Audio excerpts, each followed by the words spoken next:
The distress signal came through the darkness of space like a scream in the night. It traveled across millions of miles, bouncing off dead satellites and forgotten relay stations, until it finally reached the sensors of the ISS horizon. The ship was far from Earth, exploring regions that no human had ever seen before. Captain Jake Morrison was in his quarters when the alarm sounded, reading reports from the previous day's scans. He was only 28 years old, but space had a way of making people grow up fast. The bridge was already buzzing with activity when Jake arrived. His crew moved with practiced efficiency, each person focused on their station. The main screen showed nothing but empty space and distant stars, but Jake knew that something important was happening. Lieutenant Amy Chen sat at the communications console, her fingers flying across the holographic controls as she tried to make sense of what she was hearing. "Captain, you need to hear this," Amy said without looking up. Her face was pale and her voice had an edge to it that Jake had never heard before. "I've been trying to clean up the signal for the last 10 minutes. It's definitely a distress call, but the language is completely unknown." Jake moved to stand behind her, watching as waves of data scrolled across her screen. The computer was working hard to translate the alien words, comparing them against every known human language and the limited database they had received from the Galactic Council's automated systems. Humanity had only discovered they weren't alone in the universe 5 months ago, and they were still learning how to navigate this new reality. "Can you play it?" Jake asked. Amy nodded and pressed a button. The bridge filled with sounds that no human throat could make.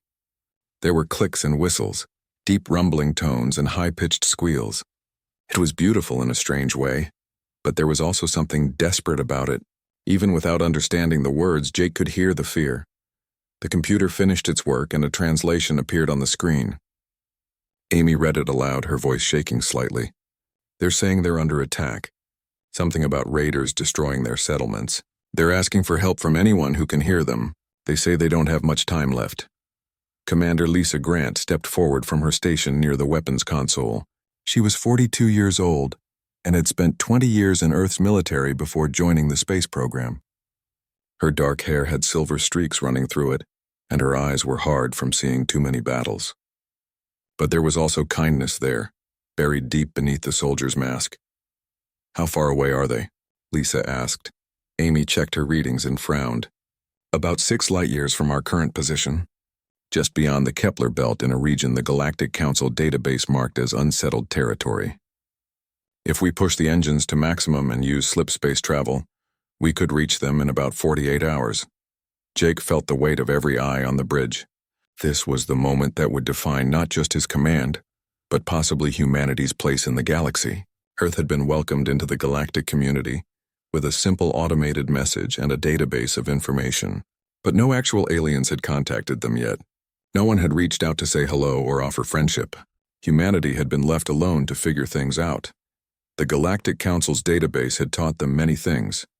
They learned that thousands of intelligent species existed across the galaxy. They learned about the rules and laws that governed interstellar society. They learned that space was divided into sectors, some civilized and protected, others wild and dangerous. But most importantly, they learned that the galaxy operated very differently from how humans imagined it would. Help wasn't always given freely. Resources were carefully managed. Every rescue mission, every intervention, every act of aid was calculated based on cost and benefit. The database explained it coldly and clearly. In a galaxy with limited resources and unlimited need, difficult choices had to be made. Some lives were worth saving. Others were not. Jake thought about all of this as he stared at the distress signal data on the screen. He thought about the automated message that had welcomed Earth to the galactic community with all the warmth of a parking ticket. He thought about how humanity had spent centuries dreaming of meeting aliens, only to discover that the galaxy was run like a massive bureaucracy. Then he thought about the scared voices in that distress call. "Set a course," Jake said firmly. "Maximum speed. I want all departments on battle stations protocol. If someone out there is in trouble and calling for help, we're going to answer." Lisa smiled slightly. It wasn't a happy smile, but one of approval. "I'll get the crew ready. If we're walking into a fight, we should be prepared for anything." "Amy, keep monitoring that signal," Jake ordered. "Let me know if anything changes. And try to send a response. Tell them that help is coming." "Yes, sir." Amy said, already working on the message. Jake moved to the captain's chair and sat down. Through the main window, he could see the stars beginning to shift as the Horizon's engines powered up. The ship shuddered slightly as it began to accelerate, reality bending around it as it prepared to slip through space-time itself. This was humanity's greatest achievement, the ability to travel faster than light by folding space. They had learned the technology from the Galactic Council's database, but human engineers had improved it, made it faster and more efficient. Lieutenant Dan Porter spoke up from the tactical station.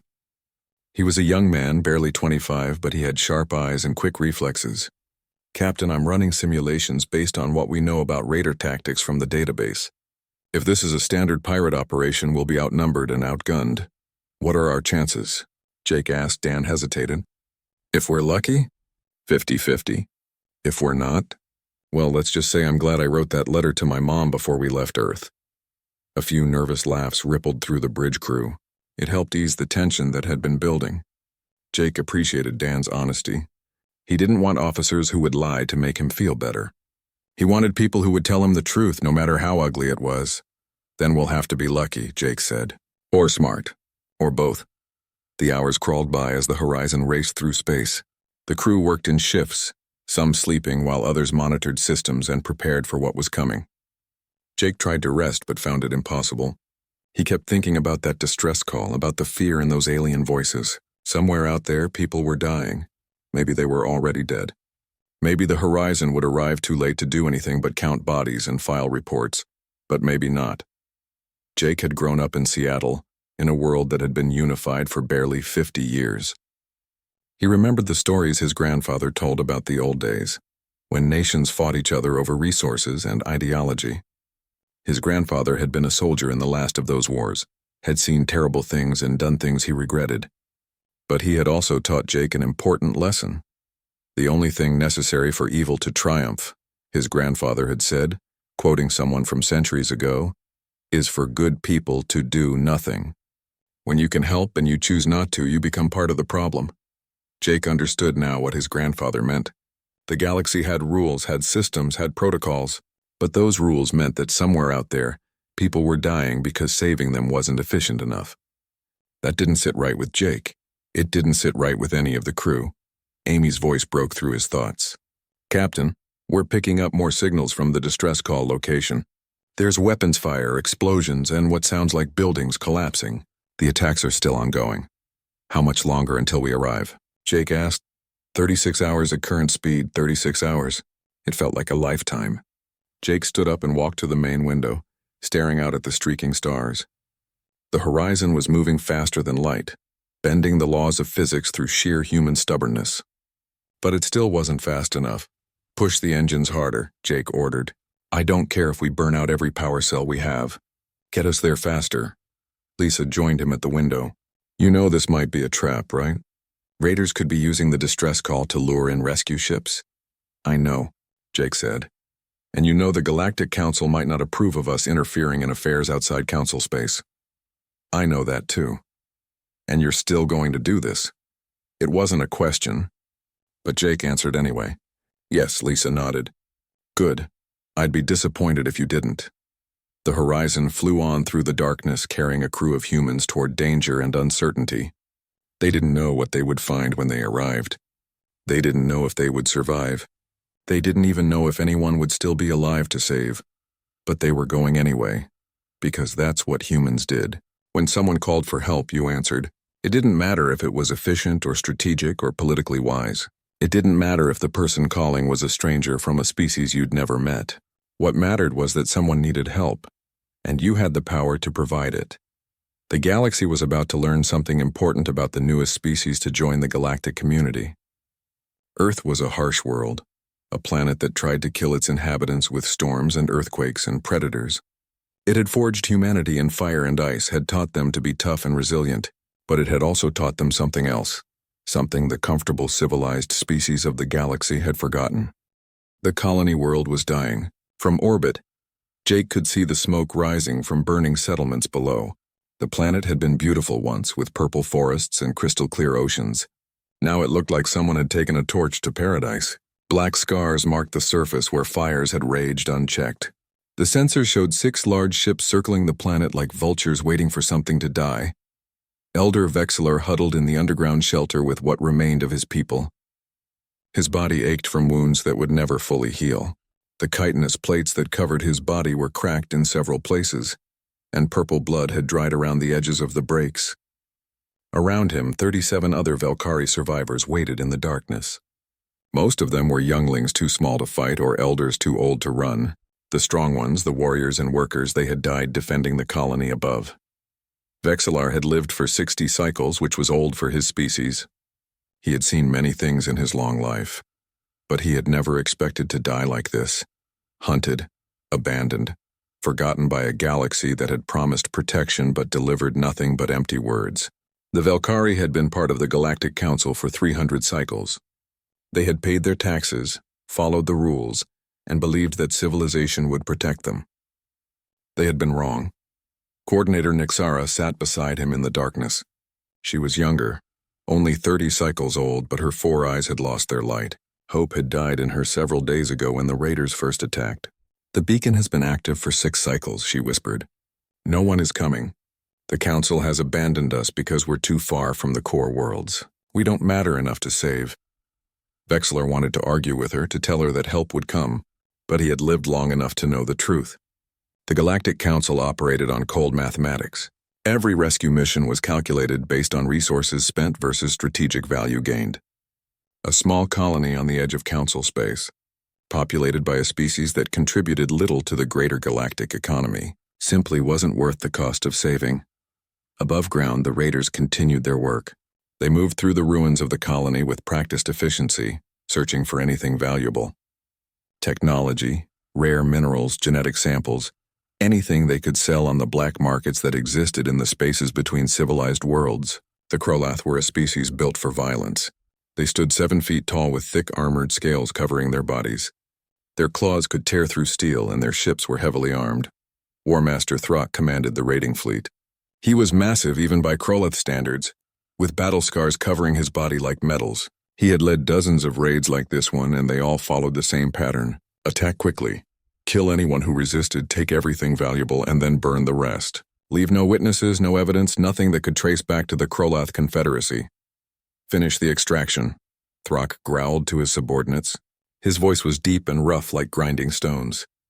Then we burn what's left. I don't want the Council asking questions about what happened here. One of his warriors approached carrying a container of rare crystals taken from the Valkyrie's mining operation. War Master, the haul is good. We'll make significant profit from this raid. Throck nodded in satisfaction. It had been a good week. 3 colonies raided, minimal resistance, and the Council none the wiser. The outer territories were rich hunting grounds for those willing to take risks. As long as they cleaned up after themselves, the Council wouldn't bother investigating. After all, accidents happened in space.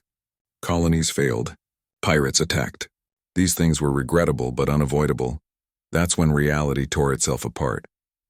The ISS Horizon dropped out of slip space with a thunderous crack that shook the atmosphere. The sound of its arrival echoed across the devastated colony, like the roar of an angry god. The ship was smaller than the Krolath vessels, built for speed and efficiency rather than intimidation. But there was something predatory about the way it moved, cutting through space with deadly grace. On the bridge of his flagship, Throck stared at his sensors in confusion. The ship's design was unfamiliar, and the energy signature didn't match any known species in the database. A new player in the game? That was unexpected. Most species learned quickly that the outer territories belonged to whoever was strong enough to take them. Hail them, Throck ordered. Let's see who's stupid enough to interrupt our work. The communication channel crackled open, and Throck's voice filled the horizon's bridge. Unidentified vessel, this is War Master Throck of the Krolath Confederacy. You are interfering with a legitimate salvage operation. Depart immediately or be destroyed. Jake listened to the translation and something cold settled in his chest. Salvage operation? These murderers were calling their massacre a salvage operation. He glanced at Lisa, who stood at the weapons console with her jaw clenched tight. She looked like she wanted to start shooting immediately. This is Captain Jake Morrison of the Earth vessel Horizon, Jake said, keeping his voice calm and controlled. Your salvage operation is terminated. Withdraw immediately or we will engage. For a moment there was silence. Then Throck began to laugh. It was a horrible sound, like rocks tumbling down a mountain. Earth? I've never heard of it. One ship against our fleet? Your species must be very foolish or very eager to die. Perhaps both. Jake looked at his crew. They were young, most of them. This was humanity's first deep space vessel, crewed by people who had volunteered to venture into the unknown. They were scientists and explorers, not warriors. But they were also human, which meant they had been shaped by a world that didn't tolerate weakness. Every single person on this bridge had ancestors who survived ice ages, plagues, wars, and natural disasters that would have wiped out softer species. One more chance, Jake transmitted. Leave now or we will make you leave. Throck's laughter cut off abruptly. His patience, never abundant, had run out. Kill them, he ordered his fleet. 3 Kroloth gunships broke formation and accelerated toward the horizon. They were built for exactly this kind of work, heavily armed and armored to intimidate smaller vessels into submission. Their plasma cannons began charging, preparing to deliver a devastating first strike that would cripple the human ship before it could respond. They never got the chance to fire. The Horizon's railguns spoke with the voice of thunder. These were weapons born from centuries of human warfare, refined and perfected on a world where conflict was constant. Magnetically accelerated tungsten rods, each one moving at a significant fraction of light speed, tore through space toward their targets. The Kroloth ships had shields, sophisticated energy barriers designed to deflect plasma weapons and laser fire. Against kinetic penetrators traveling at such impossible velocities, the shields might as well have been made of paper. The first gunship exploded instantly. The tungsten rod punched through the shield, through the armor, through the ship's core, and out the other side. The vessel came apart in a brilliant flash of light and debris. The second ship suffered the same fate half a second later. The third pilot had just enough time to realize what was happening before his ship was torn in half by another railgun round. The entire engagement lasted less than 15 seconds. 3 Kroloth warships reduced to expanding clouds of metal and gas. The remaining ships in Throck's fleet suddenly found themselves facing an opponent that played by very different rules. In the underground shelter, Vexler watched through the optical sensors they had installed weeks ago. His mandibles hung open in shock. The strange newcomers had just destroyed 3 warships in the time it took him to process what he was seeing. Who were these beings? What kind of species possessed such devastating weapons? On Throck's flagship, alarms blared and damage reports flooded in from the remaining ships. The War Master stared at his tactical display, his confidence evaporating like water on hot stone. 3 ships, gone, just like that. His crew looked at him with fear in their eyes, waiting for orders. Throck was many things, but he wasn't stupid. Survival was more important than pride. All vessels, evasive maneuvers. Return fire. Scatter formation. The remaining 7 Kroloth ships broke apart like a flock of startled birds. Their weapons came alive, filling space with plasma bolts and missile salvos. The display lit up with deadly light as they threw everything they had at the horizon. The human ship rolled and weaved through the barrage with surprising agility for its size, its shields flaring as they absorbed hit after hit. Shields holding at 70%, Lieutenant Dan Porter reported from his station. His fingers danced across the controls as he monitored the ship's defensive systems. Their weapons are powerful, but they're firing wild. They're panicking. Lisa smiled grimly. Good. Panicked enemies make mistakes. Target their engines. I want them disabled, not destroyed. We need at least one of them able to spread the word about what happens when you attack innocent people. Jake nodded his approval. Amy, broadcast on all frequencies. Tell any survivors down there that help has arrived. Tell them to hold on. The Horizon's railguns fired again, this time with surgical precision.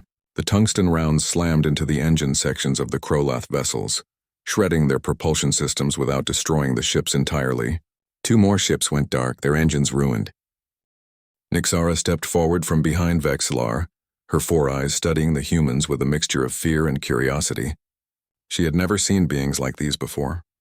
They were tall, standing on 2 legs with strange flexible skin instead of proper shells. They moved with a fluid grace that seemed almost predatory, and their eyes focused with an intensity that made her uncomfortable. These were not peaceful scholars or merchants. These were warriors. You risked your lives for us, she said, her translator converting her clicks and whistles into words the humans could understand. But why? You don't know us. We have nothing to offer you. The cost of coming here, the danger you faced, it makes no sense by any logical calculation.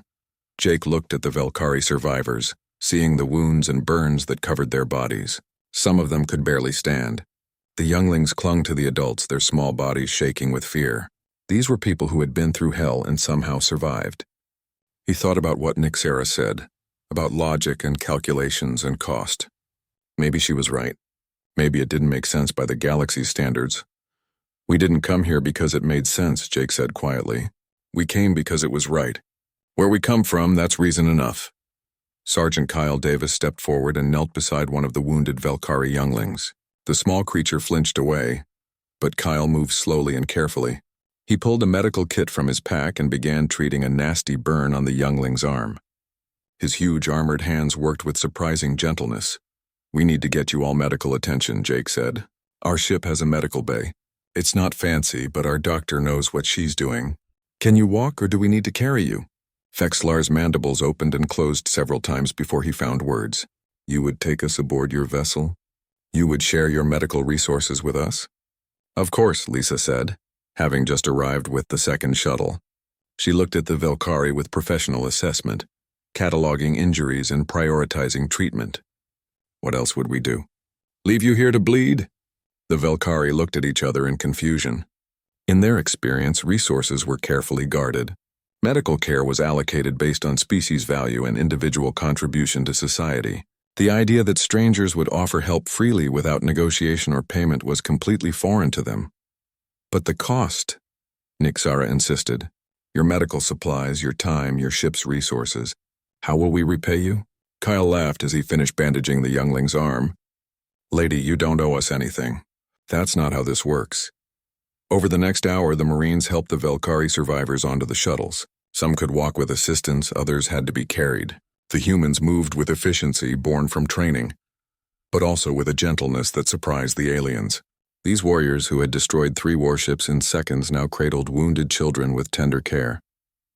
On the horizon, Dr. Helen Shaw prepared the medical bay for incoming casualties. She was 50 years old with gray hair pulled back in a tight bun. She had spent 20 years as a trauma surgeon in Chicago before joining the space program. She had seen every kind of injury imaginable, but this would be her first time treating aliens. How much do we know about their biology? She asked her 2 assistants as they set up extra beds. Not much, admitted Nurse Peter Collins. The database has basic information about Velkari physiology, but nothing detailed. We'll have to figure it out as we go. Great, Helen muttered. Improvisation. My favorite.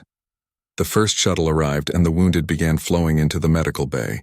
Helen took one look at Vexillar's cracked carapace and the purple blood seeping through and immediately went to work.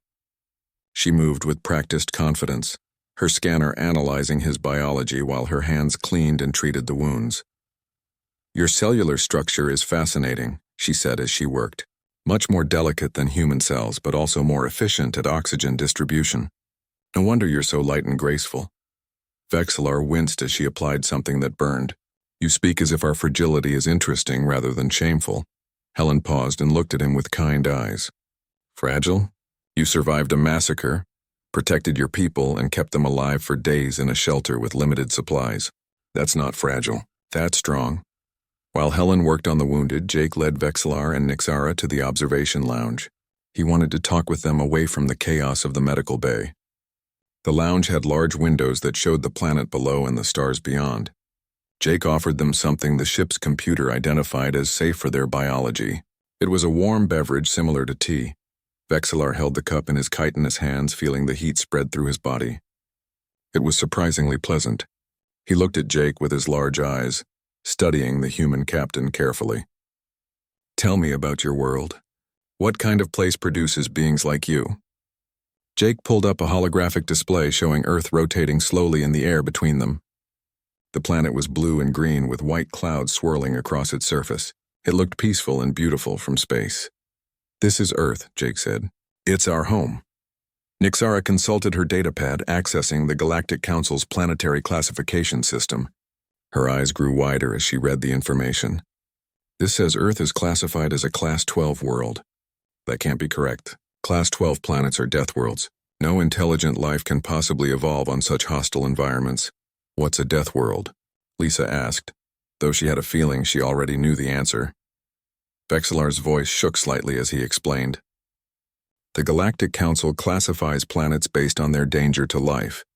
Class 1 through Class 5 are suitable for colonization. Class 6 and Class 7 require special adaptations. Class 8 and above are considered too dangerous. Class 12 means your planet is among the most lethal in the known galaxy. He pulled up Earth's specifications on his datapad and read them aloud. Gravity at 1.0 standard, nearly double what most civilized species consider comfortable. Atmospheric pressure significantly higher than normal. Oxygen content at dangerous levels. Extreme temperature variations. Violent weather patterns including hurricanes, tornadoes, and lightning storms. Frequent seismic activity. Volcanic eruptions. And the fauna. He looked up at Jake with something close to horror. Your planet's predators are capable of killing beings many times their size.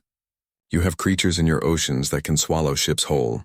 Your insects carry diseases that can wipe out entire populations. Don't forget the plants. Kyle added cheerfully from where he stood guard by the door. Some of them are poisonous just to touch. Nixara set down her cup with a trembling hand. How did your species survive? How is it possible that you not only survived but thrived enough to develop space travel? Jake thought about how to explain it. He thought about his childhood in Seattle, about playing in the rain and hiking in the mountains. He thought about learning to swim in the ocean, about camping trips where bears were a real danger, about tornado drills in school. All of it had seemed normal to him because it was all he had ever known. Earth is harsh, Jake admitted. We have hurricanes that can flatten cities, earthquakes that can split the ground open, floods, droughts, blizzards, heat waves, animals that see us as food, diseases that spread through populations like wildfire. But that's just life. You deal with it. You adapt. You get stronger. But the cost, Vexler said. The death toll from such conditions must be staggering. Lisa nodded slowly. It was. Throughout our history, natural disasters killed millions. Predators, diseases, accidents. Earth tried very hard to kill us off. But here's the thing about humans. We're stubborn. When something tries to kill us, we don't just survive. We learn from it. We get better. We build stronger structures, develop better medicine, create warning systems, teach each other how to stay safe. And that's just the natural stuff, Kyle added. We also spent a few thousand years fighting each other. Wars over resources, territory, ideology. We got really good at killing, but we also got really good at healing. Vexlar sat back trying to process this information. The humans spoke about surviving conditions that would destroy most species as if it were routine. They talked about predators and disasters and wars with the casual tone others might use to discuss the weather. These weren't just warriors. They were survivors shaped by a world that refused to let weakness exist. This explains so much, Nixlar said quietly. Your weapons, your aggression, your willingness to fight. You come from a world at war with itself. No, Jake corrected her gently. We come from a world that taught us to value life. When you grow up surrounded by things that can kill you, you learn how precious survival is. You learn to appreciate every day, every person, every moment. And you learn that we're stronger together than apart. He leaned forward, his expression serious. That's why we answered your distress call. Because someone needed help, and we had the ability to provide it. It's not about logic or cost or strategic value. It's about recognizing that all life has worth, and when you can save a life, you do it. Vexillar felt something shift in his understanding of the universe. He had lived his entire life believing that the Galactic Council's way was the only way. Resources were limited, so choices had to be made. Some lives mattered more than others based on their contribution to society. It was cold but logical. The face that appeared on the screen was unlike anything Jake had seen before. The being was tall and slender with pale blue skin that seemed to shimmer in the light. Large, dark eyes dominated its face, and when it spoke, its voice was calm and measured like a judge reading a sentence. It wore robes marked with symbols that Jake's computer identified as marks of high authority within the Galactic Council. Unknown vessel. This is Arbiter Kelthar of the Galactic Council. You have interfered in matters beyond your jurisdiction and engaged in unauthorized military action. Power down your weapons and prepare to be boarded for inspection. Jake felt every muscle in his body tense. He glanced at Lisa, who had her hand hovering near the weapons console. The Marines stationed around the bridge had their rifles ready, though Jake knew that weapons would be useless against ships that size. If the Council wanted to destroy them, there was nothing the Horizon could do to stop it. This is Captain Jake Morrison of the Earth vessel Horizon, Jake replied, keeping his voice steady and professional. We responded to a legitimate distress call and defended innocent civilians from pirate attack. I'm not sure what jurisdiction has to do with saving lives. Kelthar's expression shifted slightly, though Jake couldn't read the alien emotion behind it. Earth. Yes, we have records of your species. You were discovered 5 months ago when you activated one of our abandoned relay stations near your home system. You were advised through automated systems to remain in your local space until proper integration protocols could be established. Yet here you are, 6 light years from your homeworld engaging in combat operations. We received a distress call, Jake repeated, his voice growing harder. What did you expect us to do? Ignore people dying because we didn't have the right paperwork? Behind Kelthar, Jake could see other council members gathering. They represented different species, each one strange and alien in their own way. Some had scales, others had fur. A few seemed to be made of crystalline structures that caught the light. All of them were watching the conversation with intense interest. The Velkari colony on Thessia 9 was scheduled for evacuation in 6 cycles, Kelthar said. Council resources were allocated according to standard protocols. Your intervention was not requested and has created a diplomatic incident. Vexlar pushed forward despite his injuries, his voice rising with anger. 6 cycles. Arbiter, we would have all been dead in 2 cycles. The raiders were killing us systematically. There would have been no one left to evacuate. Kelthar turned his dark eyes toward Vexlar, and for a moment something almost like pity crossed his face. Elder Vexlar, the Council regrets the attack on your colony. However, resources are limited and difficult decisions must be made. Your colony was not deemed strategically significant enough to warrant immediate response. Not significant enough, Nixara whispered from beside Vexlar. We're citizens of the Council. We've paid our taxes and followed every law for 300 cycles, but when we needed help we weren't significant enough to save. Jake felt his anger building. He thought about the wounded Velkari in his medical bay, about the younglings who had watched their parents die, about the fear he had heard in that distress call. The Galactic Council had known about the attack. They had received the same distress signal, and they had made a calculation that decided 37 lives weren't worth the cost of a rescue mission. Let me make sure I understand this correctly, Jake said slowly. You knew they were under attack. You knew they were dying, and you decided to wait 6 cycles because it was more efficient than responding immediately? You oversimplify a complex situation, Kelthar replied. The galaxy is vast, Captain Morrison. Millions of species exist across billions of star systems. Distress calls arrive constantly. If the Council attempted to respond to every emergency, our resources would be exhausted within days. We must prioritize based on strategic value, population size, and resource availability. You mean you decide who deserves to live and who doesn't? Lisa said from her station. Her voice was cold as ice. We make difficult choices that ensure the survival of galactic civilization as a whole, Kelthar corrected. It is not a perfect system, but it is the only practical one given the scale of the galaxy. Jake stood up from his captain's chair and walked toward the main screen. He stared at Kelthar with an intensity that made even the Arbiter shift slightly.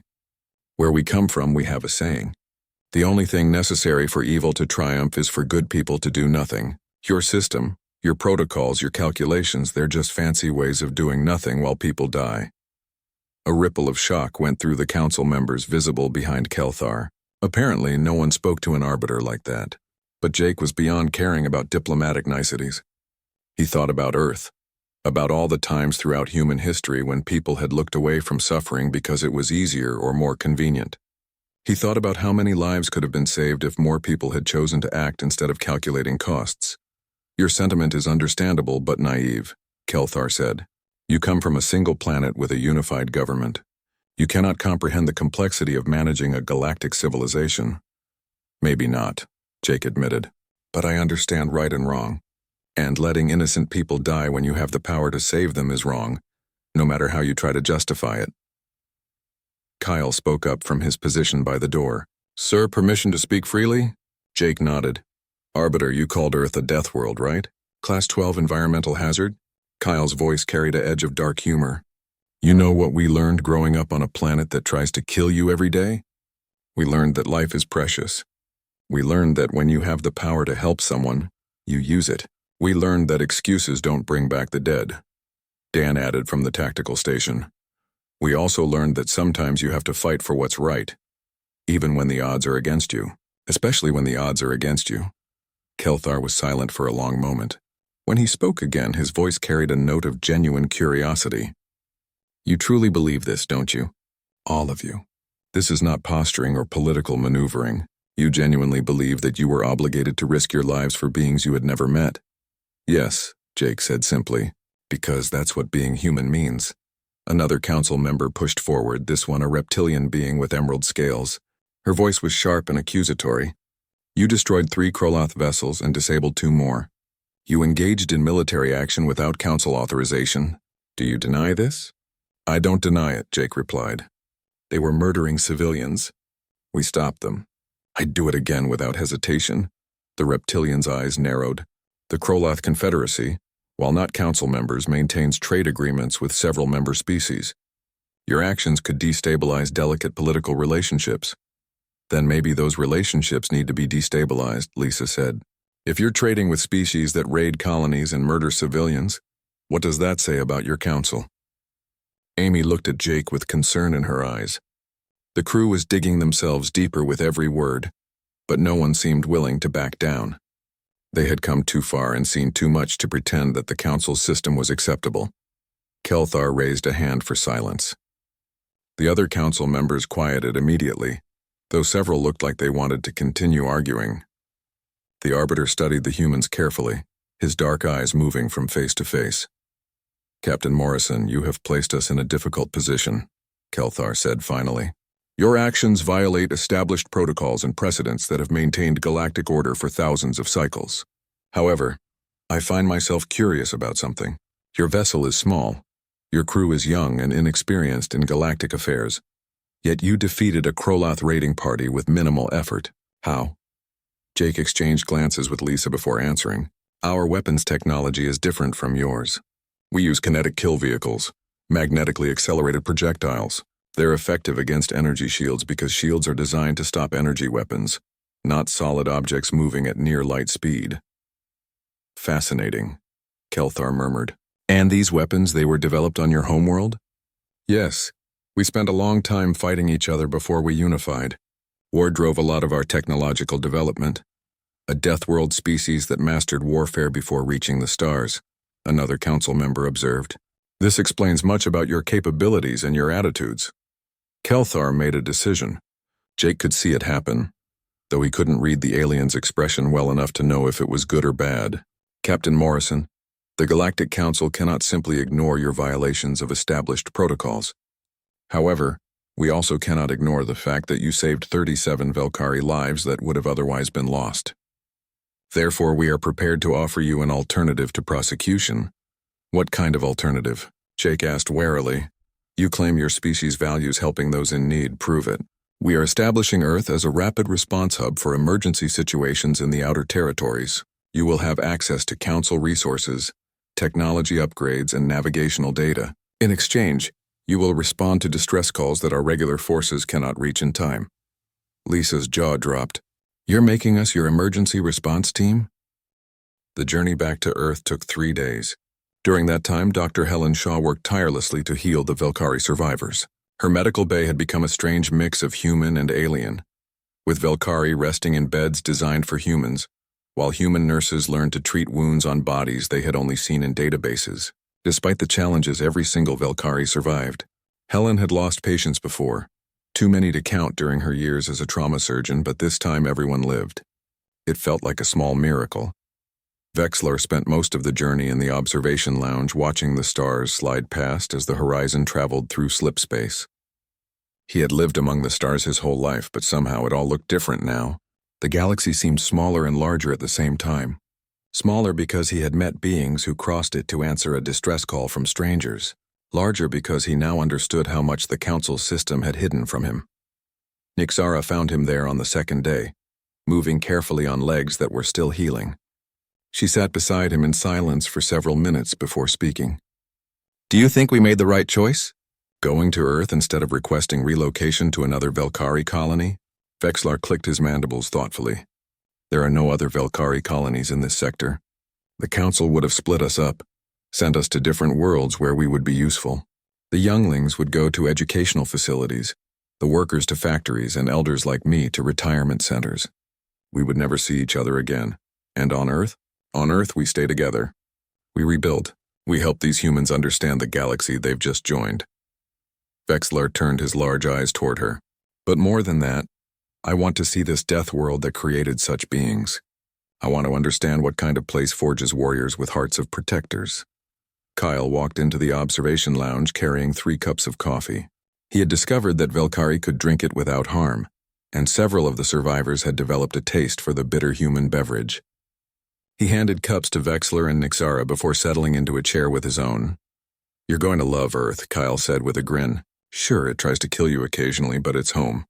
The mountains, the oceans, the forests. It's beautiful in a dangerous sort of way." "How does your species manage fear?" Nixara asked. "Living on such a hostile world, knowing that danger is constant. Does it not paralyze you?" Kyle thought about that for a moment, sipping his coffee. "I guess we just get used to it. You learn what's dangerous and what isn't. You learn to respect nature without fearing it. My dad used to take me camping in the Rockies when I was a kid. Bears, mountain lions, sudden storms. We prepared for the dangers and enjoyed the beauty. Fear is useful when it keeps you alert, but you can't let it control you." "Remarkable," Vexlar murmured. "Most species would consider such activities insane." "Probably," Kyle admitted with a laugh. "But then again, most species think humans are a little crazy anyway." On the bridge, Jake and Lisa reviewed the data the Council had transmitted. It was a staggering amount of information. Star charts showing the entire outer territories, databases on hundreds of species, technical specifications for Council technology they could now access, and most importantly, a real-time feed of distress signals from across the sector. "Look at this," Lisa said, highlighting the distress beacon map. Hundreds of signals blinked across the display, each one representing someone calling for help. Some were days old, others weeks. A few had been transmitting for months. All these people, all these calls for help, and the Council just ignores them. "Not ignores," Jake corrected quietly. "Prioritizes, calculates, decides which ones are worth responding to based on their system. It's just that their system leaves a lot of people behind." Amy joined them carrying her data pad. She had been analyzing the patterns in the distress signals. "Captain, I've been sorting these by urgency and location. If we're really going to do this, if we're going to be the ones who answer these calls, we need more than one ship. The horizon can't be everywhere at once." "I know," Jake said. "When we get back to Earth, that's going to be my first conversation with Command. We need more ships, more crews, more resources. The Council said they'd provide technology upgrades, but we'll need Earth's industrial capacity to build enough vessels to make a real difference." "Do you think they'll support it?" Lisa asked. "Earth's governments? They only just learned we're not alone in the universe. Now we're coming back and telling them we've volunteered humanity to be the galaxy's rescue service." Jake smiled. "I think when people hear about what happened, when they see the Velkari survivors and understand what the Council system allows to happen, they'll want to help. Humans are good at a lot of things, but one thing we're really good at is coming together when people need help." Dan called out from his station. "Captain, we're approaching Earth's solar system. Dropping out of slip space in 5 minutes." Jake moved to his captain's chair, feeling a strange mix of emotions. They had left Earth 5 months ago as explorers, curious about what lay beyond their solar system. They were returning as something different. Rescuers, warriors. The first humans to make contact with alien civilizations and the first to show the galaxy what humanity stood for. The horizon dropped out of slip space near Jupiter, and immediately communication channels lit up with calls from Earth Command. Jake had sent messages ahead explaining what had happened, but he knew that words on a screen were very different from the actual reality of bringing 37 aliens to Earth. "ISS Horizon, this is Earth Command. We've been tracking your approach. You are cleared for direct flight to Geneva. The United Earth Council is assembling to meet with you and your passengers. Please maintain current speed and trajectory." "Acknowledged, Earth Command," Jake replied. "It's good to be home."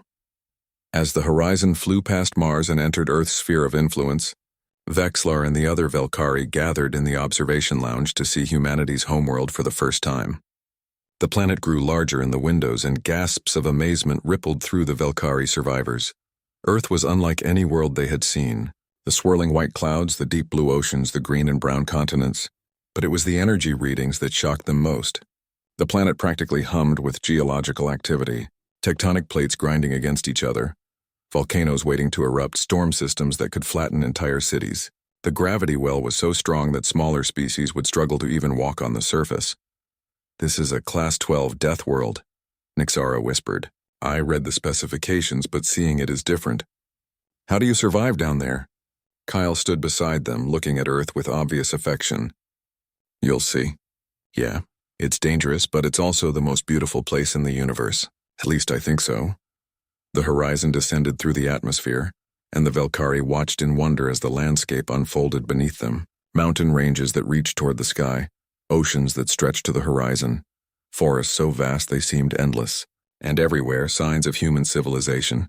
Cities built to withstand earthquakes, hurricane-resistant structures on coastlines, settlements in deserts and tundras and jungles. Humans had not just survived their hostile world. They had conquered it and made it home. They landed at Geneva's spaceport where a delegation was waiting. The United Earth Council had assembled representatives from every nation, along with scientists, military leaders, and diplomats. News crews from around the world filmed as the horizon's ramp lowered, and Captain Jake Morrison stepped out, followed by his crew and the Velkari survivors. The next few hours were a whirlwind of meetings and explanations. Jake stood before the council and told them everything. The distress call, the rescue, the battle with the Krolath raiders, the confrontation with the Galactic Council, and the mission Earth had been given. He showed them the data on all the unanswered distress calls, all the people across the galaxy who called for help that never came. "The Galactic Council operates on efficiency and calculation," Jake explained. "They decide who deserves to be saved based on strategic value. But we're human. We don't work that way. When someone needs help, we answer. That's what makes us different. That's what makes us strong." The council chamber erupted in debate. Some representatives worried about the cost and the danger. Others questioned whether Earth should involve itself in galactic affairs so soon. But many more stood up and spoke about humanity's obligation to help those in need, about the values that had brought Earth together after centuries of division. Vexillar was given the opportunity to speak. He stood before the assembled human leaders, his body still bearing the marks of his ordeal, and told them his story. He spoke of the terror of watching his colony burn, of the despair when he realized no help was coming, and of the miracle when humans arrived despite having no reason to risk themselves for strangers. "Your people saved us when the entire Galactic Council decided we were not worth saving," Vexillar said, his voice carrying through the translator. "They came from across the stars, fought trained warriors, and asked for nothing in return. That is what humans are. That is what your species represents. The galaxy needs you, even if it doesn't know it yet." The debate continued for hours, but in the end, the decision was unanimous. Earth would accept the mission.